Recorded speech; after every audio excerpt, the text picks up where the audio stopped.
Shalom sahabat Golden Channel yang dikasih Tuhan, puji nama Tuhan, saya bersyukur dan bersuka cita kembali bisa menyapa sahabat terkasih dalam kasih dan anugerah Tuhan. Sahabat terkasih, saya selalu berharap dan berdoa agar sahabat senantiasa dalam keadaan baik dan sehat dan senantiasa diberkati oleh Tuhan. Ya sahabat terkasih, saat ini kita akan melihat sebuah video. Mari kita akan lihat videonya berikut ini. Gambar-gambar laki-laki ganteng itu ya, itu Yesus. Itu Yesus dalam kemanusiaannya karena dia punya dua kodrat. Kayak gitu memang mukanya. Itu banyak bunda penafsirannya. Itu tidak ada yang tahu persis seperti apa wajah Yesus. Cuma orang-orang itu menggambarkannya dengan sesuka hati mereka. Orang Cina Boleh. Kenapa Iya. boleh sayang gambar-gambar gitu? Nanti malah Iya, boleh. jatuhnya. Gini bunda, gambar-gambar itu tidak untuk disembah, tapi untuk namanya ikon. Oh, Iya, ikon mengingat gitu. untuk mengingat dan memperkenalkan dia. Jadi bukan untuk disembah gitu. Oh, jadi Yesus itu bukan Isa. Yesus bukan Nabi Isa dalam keyakinan Muslim. Itu berbeda sekali bunda, jauh sekali. Tapi Yesus lahirnya dari mana? Yesus itu Dari lahirnya di Maryam. Migdal Eder dari Maria. Mamanya siapa? Maryam kan? Bukan Maryam, Maria. Iya, Maria itu dalam agama kalau di Al-Quran namanya Maryam sayang. Ini Berarti pun mama kok hampir samar jalan ceritanya. Iya. Tunggu. Pusing Bunda.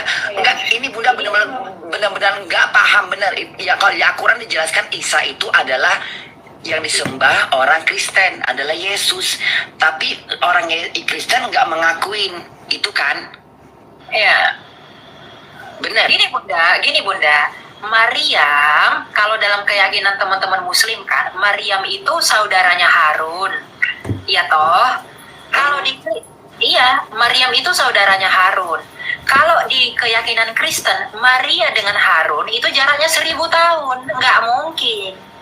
Jadi beda. Ya, emang kalau Isa itu ada kok kadang-kadang Bunda suka dengan tuh Isa di zamannya Musa itu kan berbeda. Yesus dengan Isa memang berbeda. Musa itu 1500 tahun lebih tua daripada Yesus. Daripada Jadi dia Yesus kan? Iya. Kok hampir jadi jujur Yesus itu bukan Nabi Isa. Bukan bunda. Apa benar bukan Isa? Apa kalian menolak? Orang Yahudi pun tidak mengakui itu. Enggak mengakui siapa dia? Orang Yahudi tidak mengakui bahwa Nabi Isa adalah Yesus yang mereka salibkan. Tidak. Maksudnya orang Yahudi. Iya, orang Yahudi itu kan orang Yahudi itu bunda punya catatan sejarah bahwa mereka menyalibkan Yesus Kristus orang Nazaret itu dalam Talmudnya mereka, Talmud Babilonia Sanhedrin. Berarti sama kayak di Al-Quran juga tidak mengakui bahwa yang disalib itu Isa. Tapi orang yang Yahudi bukan Isa, yang disalib itu bukan Isa, tapi Orang itu Yahudi. disumpahin. Orang Yahudi percaya bahwa Yesus itu yang disalib. Orang Yahudi meyakinkan bahwa yang disalib itu Yesus. Iya, karena mereka mencatatkan itu dalam sejarah. Tapi ada Yesus, ada Isa juga di situ. Isa tidak ada, Isa itu tidak ada, hanya Yesus. Yesus, jadi ceritanya bersama Isa disalib, Yesus disalib juga gitu. Isa itu tidak ada bunda. Isa itu hanya nama penyebutan orang Syria Timur untuk nama Yunaninya. Tapi di Al-Quran, di dalam Alkitab Bunda, Isa itu adalah nabi yang disalib orang-orang Yahudi karena tidak menerima kehadirannya, tidak mengaku bahwa itu nabi. Lalu dia difitnah oleh kerajaan, dia difitnah. Tadi awalnya kerajaan itu tidak percaya, tapi karena banyak orang-orang yang jahat, maka dia terfitnah. Tapi Allah mengangkat dia ke surga. Tapi nah itu. Sekarang yang tonton baru, Merry Christmas. Itu itu Isa kan? Yang Itu Yesus bukan Isa, Isa. sayang. Bukan. Itu Isa sayang. No. Enggak, itu Yesus bukan Isa. Beda bunda. Nggak boleh dipaksa bunda, karena sejarahnya berbeda total. Yaudah gitu aja, udah jangan salah paham dulu. Jadi oke, sekarang Bunda pengen tanya lagi ya tadi. jadi ribet ini. Jadi gini, Tuhannya kamu apa, Kristen? Kristen saya, ya. Kristen orang Indonesia. Kristen dari abad mula-mula, Bunda. Oke, Kristennya orang Indonesia dong berarti saya, karena Bunda yang cantik. Iya, mana? Iya. Tadi apa kata Trinita, apa Trinita? Trinitas, Tritunggal. Trinita, Bapak tadi Bapa, Bapak. Bapa, Putra, dan Roh Kudus. Roh Kudus itu siapa? Malaikat. Bukan, Roh Kudus itu Siapa itu? Roh Kudus itu adalah rohnya Sang Bapa.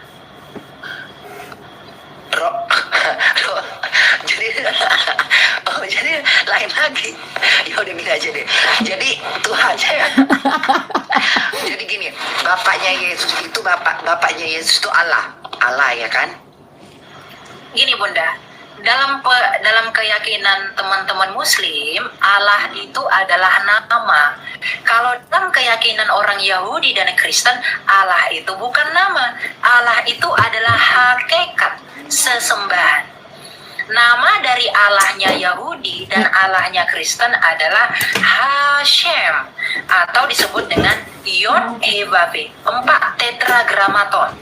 Jadi Allah itu adalah generic name, bukan proper name. Gitu Bunda. Jadi Sang Bapa itu adalah Allah, firmannya Bapa adalah Allah, dan rohnya Bapa adalah Allah. Karena hakikatnya Sang Firman dan Sang Roh itu harus sama dengan hakikat Sang Sumber, yakni Sang Bapa. Makanya Alkitab kami berkata apa Bunda? Bagi kita hanya ada satu Allah saja, yakni Bapa, dan satu. Berarti sama dong kayak Muslim juga. Allah cuma satu, yaitu Allah gitu loh. Tidak ada Tuhan yang lain selain Allah yang disembah. Memang sama Bunda. Jadi Allah Memang sama sama. Allah Bunda sama. Bunda coba deh. Gini, kalau kita berbicara Allahnya Bunda dengan Allahnya saya sama, tidak. Kenapa Bunda? Karena yang diajarkan Allah dalam keyakinan Bunda dengan apa dalam keyakinan kami itu berbeda. Tapi kalau Allahnya Yahudi dengan Allahnya Kristen itu sama, yaitu Hashem. Orang Yahudi Sama. bukannya ajaran Yahudi berawal dari diajarkan Nabi Musa. Iya, Musa itu membawa Berarti hukum. Nabi Musa bagian dari pesuruh Allahnya orang Muslim, sama dengan Nabi Muhammad. Iya, kalau dalam keyakinan Bunda kan Musa itu adalah nabi. Tunggu. Keyakinan Dalam agak jadi ini bapaknya Allah tadi, bapak Allah itu, bapak Allah. Allah Bapak Bapa, Allah. bukan Bapak Allah, Allah Bapa. Beda Bunda. Jangan dikatakan Allah. Bapak Allah. Kalau Bapak Allah Allah Bapa. artinya iya. Kalau Bapak Allah Allah Bapa artinya maksudnya. Allah berbapa. Beda. Oh, jadi dalam agama Kristen Allahnya punya bapak. Dia disebut Bapa karena dia sang sumber. Itu Bunda, bukan berarti Allah itu punya Bapa, bukan. Jadi istilahnya berarti jadi Allahnya orang Kristen itu ya Allah. Allahnya Kristen itu ya sang Bapa itu Allah kami. Bunda nggak paham dengan agama. Jadi gini, Allahnya Bapak itu ya Allah. Allahnya kami adalah sang Bapa. Allahnya kalian itu sang Bapak. Sang Bapaknya Bapa. siapa? Bapaknya sang Firman, yaitu sang Kristus. Jadi ya Allah keringat dingin Bunda ngebahasnya ini sampai begini-begini jatuhnya. Ini maaf ya nggak menghina ya, maksudnya jadi Bunda tuh jadi kayak ini nggak, jangan dipelintir ya para anjing ya. Ini cuman ngomong pingin Bunda pingin tahu aja. Jadi Allahnya Bapak, jadi Allah itu jadi bukan berarti bapaknya Allah gitu. Bukan. Maksud kalimat Allah Bapa itu apa sayang? Begini, kalau saya jelasin jangan Bunda potong dulu ya, biar selesai. Karena harus begini. Ya Gini, sayang. Bunda. Jadi dalam keyakinan kami, Allah itu hanya satu. Dalam Sema Israel dikatakan, Sema Yisrael Adonai Eloheinu Adonai Echad. Allah itu Tuhan kita, Allah itu Esa. Bagi kami Bunda, Allah itu hanya satu.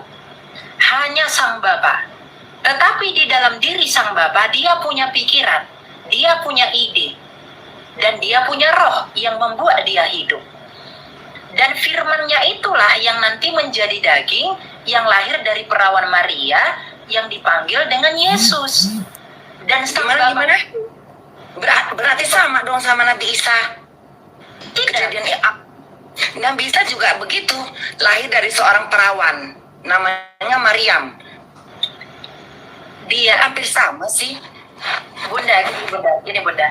Yesus, kalau Isa itu lahirnya dari Maryam, saudaranya Harun, di bawah pohon kurma. Kalau Yesusnya kami, itu lahirnya dari Maria, bukan saudara Harun atau Maria Magdalena di Migdal Eder. Jadi beda. Berarti, tapi kan Tuhan cuma satu, Esa. Di mana-mana Tuhan Esa. Tuhannya pasti. orang Nasrani itu Bapak, itu yang Allah Bapak. Iya, sang Bapa itu adalah Allah, betul. Mantap. Yang menciptakan langit dan bumi. Iya, Dia menciptakan langit dan bumi. Segala Termasuk sesuatu. bumi yang kita injak sekarang ini. Iya, rumah Bunda juga Tuhan yang Itu ciptain. berarti Allah.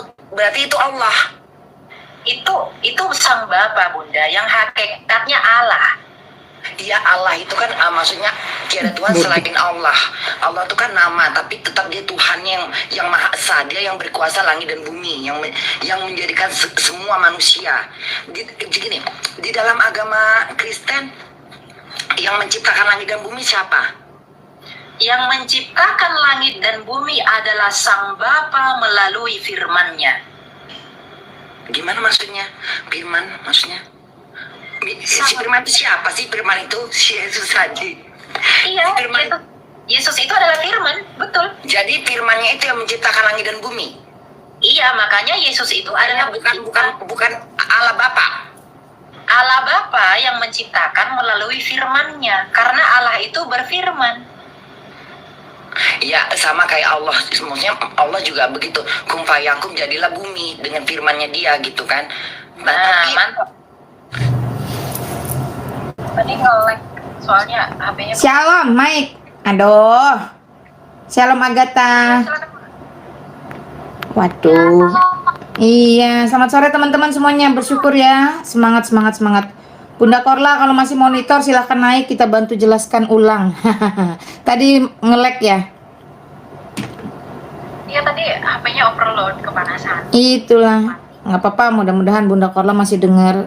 Siapa tahu masih ingin mendengarkan jawaban lebih lengkap. Monggo silahkan. Ada Agatha, ada saya.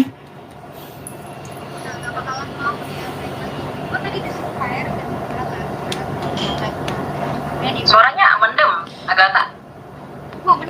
Kecil suaramu, Tak.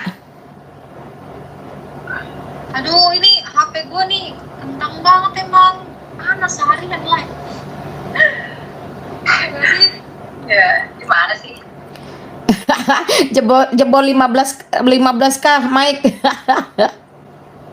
Itu follower Bunda semua. Iya, makanya cuma mau tahu lu kesempatan lu ngejelasin harusnya, Bro. Ya tadi kan udah dijelasin sebenarnya, udah dikasih tahu. Cuma ya memang apa ya, penalaran setiap orang itu kan beda-beda gitu mah. Jadi masalah sebenarnya. 16 ya tadi nyampe ya? Enggak, Makli cuma lihat 15 tadi. Iya. Tadi HP-nya kepanasan, overload, jadi dia mati. Itulah pentingnya dua device itu.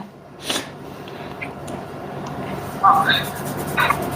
Ya nggak apa-apa teman-teman, silahkan yang mau bertanya monggo mumpung kita ada di sini. Ya.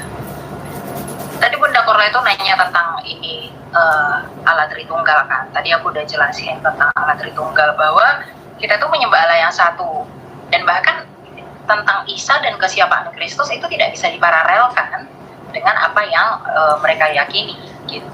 Makanya tadi aku selalu tekankan bahwa itu tidak sama. Ya.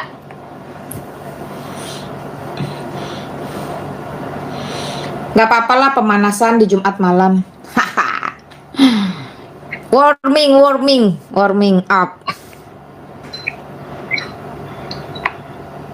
Oke. Kita bentar dulu ya. Kita naikin satu persatu. Ini lemot banget ya. Ini Agatha nggak naik lagi kah? Kata juga mungkin hot dia punya HP.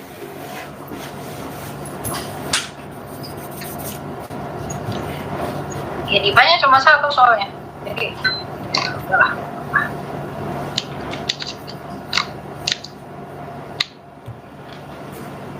Perihal berkerudung. Shalom Malina, ya shalom. Silakan kalau yang nanya kerudung naik aja nggak apa-apa. Bentar ya Mak, kita naik satu-satu ya Mak. Tadi 13K di dunia nyata, ini 15K tadi barusan nonton Mike di dunia maya. Haha, luar biasa. Halo, Iya, es botol, silakan. Saya bantu Mike delay kayaknya di dia. Ya, boleh bertanya apa saja nih untuk dari Alkitab? Ya, silakan. Saya pernah baca di kitab Wahyu tentang 12 suku yang masuk surga gitu. Apa benar ya? Hanya 12 suku yang masuk surga. Kan sekarang di bumi ini kan banyak bermacam suku manusia juga. Apa hanya 12 suku itu aja yang masuk surga?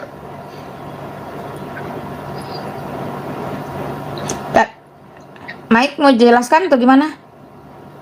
ya silakan Mak. Delay Mike. Kalau dalam bangsa Israel memang ada 12 suku, bro.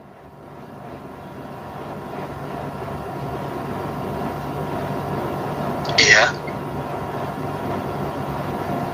Kalau pertanyaannya apakah hanya 12 suku? 12 suku itu tentu bukan berarti sedikit, tapi memang itu kalau dalam bangsa Israel dinyatakan dalam 12 suku. Ya, jadi begini. Di dalam kitab Ini botol, saya jelasin ya bahwa kalau kamu baca di kitab Wahyu itu ada dituliskan bahwa 12 dari suku bangsa Israel yang jumlahnya 144.000 orang itu adalah ungkapan simbolik. Bukan berarti hanya 12 suku dari bangsa Israel yang akan masuk ke dalam kerajaan surga. Jadi kitab Wahyu itu harus dipahami dengan bahasa yang disimbolisasi. 144.000 itu adalah hasil perkalian 12 kali 12 kali 1000. 12 itu mewakili suku bangsa Israel, 12 itu mewakili gereja Tuhan dari 12 murid Yesus, dan 1000 itu adalah hasil perkalian 10 kali 10 kali 10. 10 merupakan angka kepenuhan dan 3 kali merupakan angka kesempurnaan.